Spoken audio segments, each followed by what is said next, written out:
So it's been a little while since I've done an old-fashioned comparison of two watches that are extremely similar. Today we're taking a look at a Bulova. We have the 666 Devil Diver GMT, a watch that was just recently released, and we're also looking at the SEIKO SPB381, a tried and true design from SEIKO, now with a GMT function. So let's flip the camera and take a look at two watches that are not only similarly spec'd, but very similar in price as well, the SPB381 and the Bulova Snorkel Devil Diver GMT.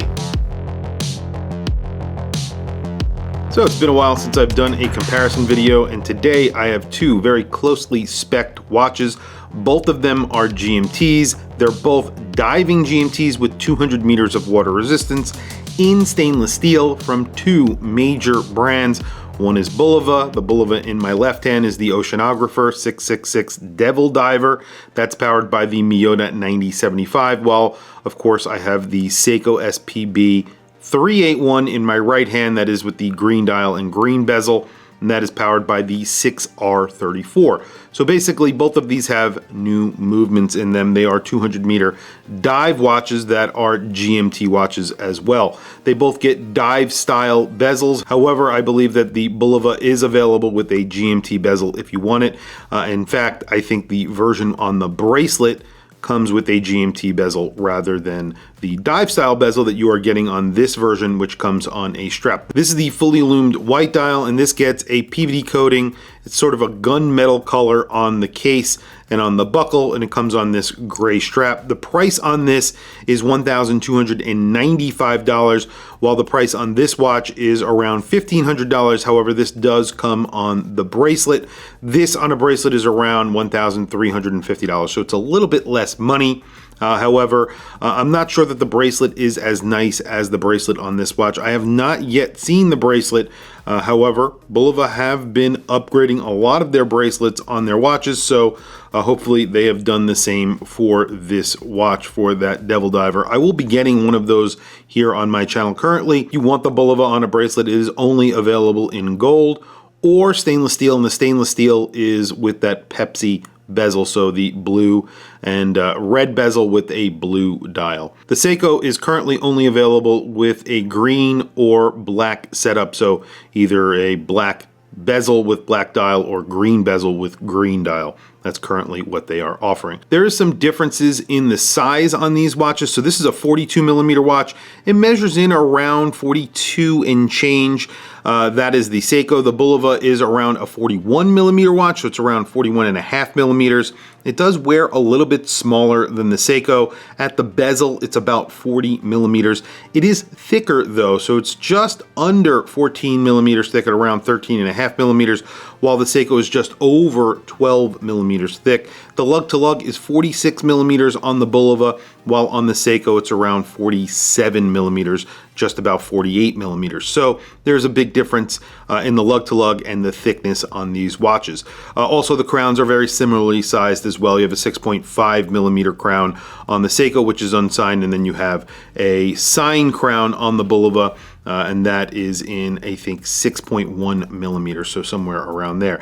This also gets a fully loomed dial, as I mentioned, but really we're not comparing the dials here because the dials are really up to basically the person purchasing the watch. If you like the style of the Bulova, it's definitely more vintage, I would say, while the SEIKO, which is based on a vintage watch, the 1968 Diver from SEIKO, it's not entirely vintage. There is one major difference between these two watches, and that is the movement. Obviously, the Bulova gets the 9075 from Miyota, which is a traveler GMT or a flyer GMT. All that means is that the local hour hand skips when you are changing the GMT. And that is actually pretty desirable. It's really easy to use when you are traveling. Not that this isn't easy to use. The 6R34 is actually very, very easy to use, just as easy to use as the Bulova. However, people find it a little bit more attractive to have a traveler's GMT. Essentially, what this is a caller GMT or an office GMT, as it's often referred to, and all that means is that when you're setting the GMT time, you put it in the second position and you change the GMT hand, that gold hand, rather than the local hour hand. That's the only difference, really. And I have to say, it's not a huge difference, but it is really up to you and your money. This is cheaper even on the bracelet, but you do need to like that blue and red format that they currently have it in. I think they'll eventually offer other colors of this watch on a bracelet. However, currently that's all they're offering, those 3 different colors. Seiko only offer 2 colors, but I think they're a little bit more of a crowd pleaser. If you like this watch, the Seiko, it is available at exquisitetimepieces.com. I have spoken about them here on my channel many times. They actually are an authorized dealer for Seiko, so I will put a link to this watch down in the description below. If you like the Bulova, obviously check out the Bulova website. This is currently available on their website. And like I said, it is a little bit cheaper than the Seiko. The Seiko looks a little bit more modern, while this I think looks a little bit more vintage. You even have that Cyclops for the date, giving it a little bit more of a vintage flavor in my opinion. Very quickly, I'm going to throw them on my wrist and then we'll do a lume shot. Obviously the lume can't really be compared here because this is a fully lume dial. It has a fully lume bezel, so there's a lot of lume on that Bulova, while obviously the Seiko is just a traditional Seiko with lumed indices and hands, so really not fair to compare. Today on my wrist, I have the latest collaboration for Swatch. This is the Blancpain Swatch 50 Fathoms, or Scuba 50 Fathoms. And I've been wearing it over the past few weeks since I was able to get it on opening day, of the day it was actually released. And I'll be releasing a long-term video, sort of a long-term review. I use long-term very loosely here. I've been wearing it for about 3 or 4 weeks, so it's just basically a review of how it actually wears after about a month. Well, there you go. There it is on my 7.5-inch wrist. This is the Seiko. It is 42 millimeters. We'll do bezel action after the wrist shot, so definitely stay tuned for that. I did mention that this is a $1,500 watch, and also this does have drilled lugs. I want to mention that as well. The Bulova does not. And there's the Bulova on my 7.5-inch wrist.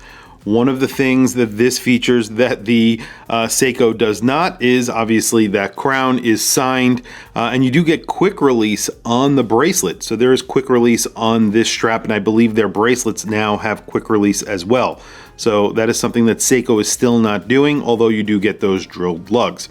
This is a 41 millimeter watch. It's like 41.5 millimeters, but it definitely wears like a 41 millimeter watch. And I really like this watch. I call it the Stormtrooper. It looks awesome. So very quickly, we're gonna do some bezel action and then we'll check out the lume. Here is the Bulova. Let's take a listen.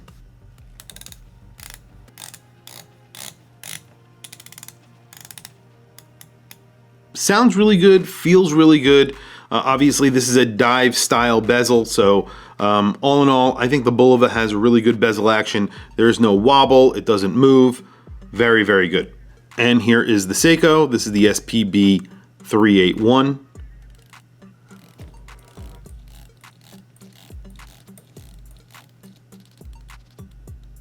Very good as well, but very, very different from that Bulova. It's not as audible. In fact, it's almost silent. There's very, very light clicks where the Bulova has more distinct clicks. However, it is tighter, so it feels a little bit more, there's more resistance, so it feels a little bit harder to turn. I would say they're probably equal, but for different reasons. So you can see that this doesn't move as well, and this one actually lines up perfectly. So Seiko do have a problem with lining these up. So I don't know how the lume is on the other Bulovas, but this is insane. The fully lume dial is incredible. I definitely will get one of those other versions here on the channel. Hopefully the stainless steel version with the bracelet. I would definitely like to feature that here as well. But you can see the lume on the Seiko is excellent. Lumibrite is really bright and it lasts very long. But obviously it is outshined by the Bulova because it is a fully lumed dial. I do want to mention that both of these watches have second hands that are lumed, GMT hands that are lumed, so everything is nicely applied with lume and very, very usable. The Bulova does have a lumed bezel, and I believe the other versions do as well. However, I am not 100% sure of that yet. However, I believe that is what they do with these watches. Tell me which one of these two you would purchase. Would you get the Bulova? Would you get the Seiko, the SPB381 or the Devil Diver. Would you get the one on the strap for the Bulova and save an extra $200 over that Seiko? And the Seiko is $1,500. This specific Bulova with the bracelet, without the bracelet, excuse me, is $1,295. On the bracelet, it's $1,350. So it's $150 cheaper than the Seiko. So definitely something to keep in mind. And it is a traveler's GMT. Another thing to keep in mind if that's something that you actually care about. Some people may not. Tell me what you guys think down in the comments below. I want to hear from you guys. Please also don't forget to like, subscribe, hit that bell icon. It's super helpful for the channel, and I very much appreciate it. Anyway, guys, thank you for logging on. I'll catch you guys in the next video.